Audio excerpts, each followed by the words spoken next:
Hello, my name is Isaac, and welcome to this 4-part web series where we journey through history and look at pandemics through the lens of organ music.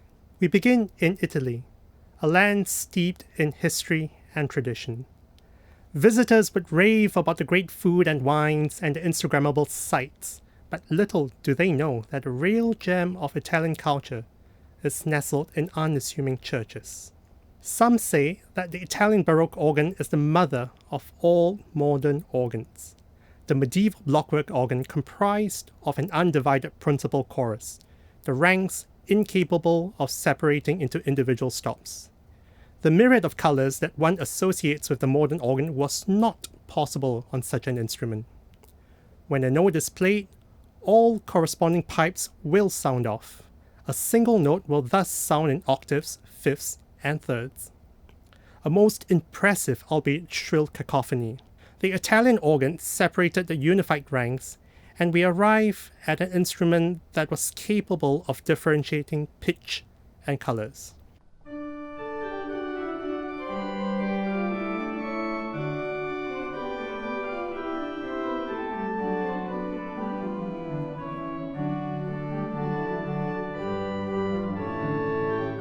By the final decade of the 16th century, the Italian organ would assume a form that would remain largely unchanged until the 19th century.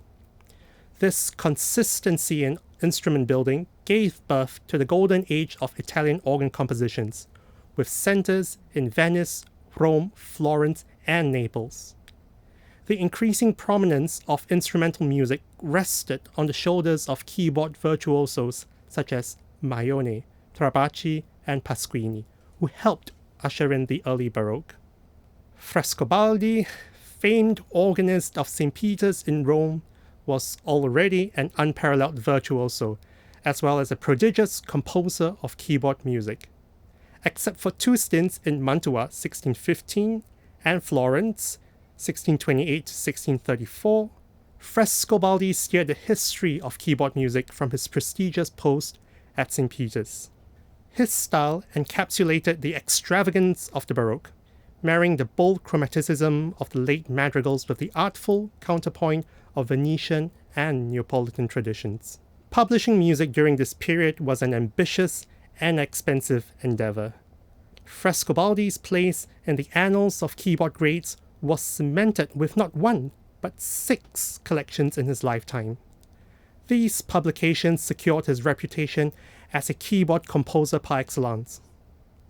Even after his death, his music continued to be disseminated all over Europe. Henry Purcell, Johann Pachelbel, Johann Sebastian Bach were but a few who studied and were influenced by the works of Frescobaldi. Frescobaldi's pupils included numerous Italian composers, but the most important was a German sojourner by the name of Johann Jakob Froberger. In June 1637, Froberger secured a stipend and was granted leave from his post as court organist in Vienna to go study with Frescobaldi in Rome.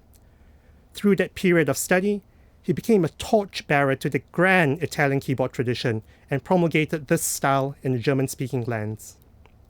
His compositions combined the imaginative language of the Italians with the intellectual contrapuntal rigors of the Germans.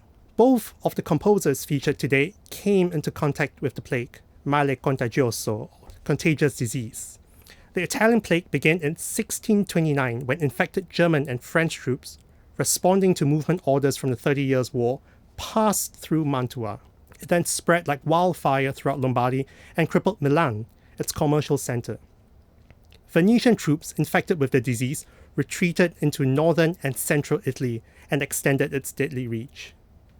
Quarantine measures were put into place, and it quelled for a brief moment until another lapse in judgment when health measures were relaxed for the carnival season.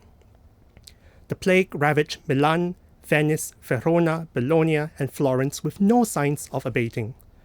The bubonic plague took hold of the city of Florence from 1630 to 1633, when Frescobaldi was in the service of the Grand Duke of Tuscany.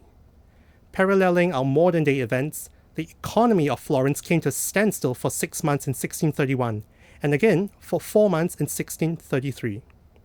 people flocking to the churches to seek divine aid and intervention would, ironically, have encouraged the spread of the plague.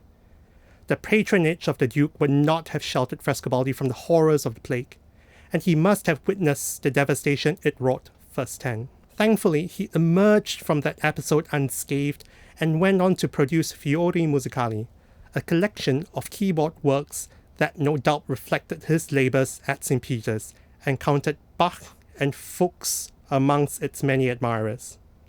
Froberger, on the other hand, was not as fortunate. He lost his father, wife, and one of his daughters to the plague. Frescobaldi-Bergamasca, one of two capriccios on secular tunes, is curiously included in the liturgical cycle of Fiori Musicali. These capriccios share no connection to the liturgy, and their inclusion and role is therefore unclear. This disarmingly simple tune is subjected to 7 variations. The sectional nature of this work allows the organist to utilize the full resources of the organ, selecting the appropriate colors to help flesh out the character of each variation. Frescobaldi must have thought quite highly of this piece, for he prefaced it with the following remark: "Whoever plays this Bergamasca shall not learn a little," a testament to the high quality of craftsmanship that went into it. Froberger's Fantasia sopra ut re mi fa sola betrays the influence of his teacher Frescobaldi. This work, built on the solemnization theme, is also sectional, and the form resembles that of the Bergamasca quite closely. Enjoy the music and do stay tuned for future episodes.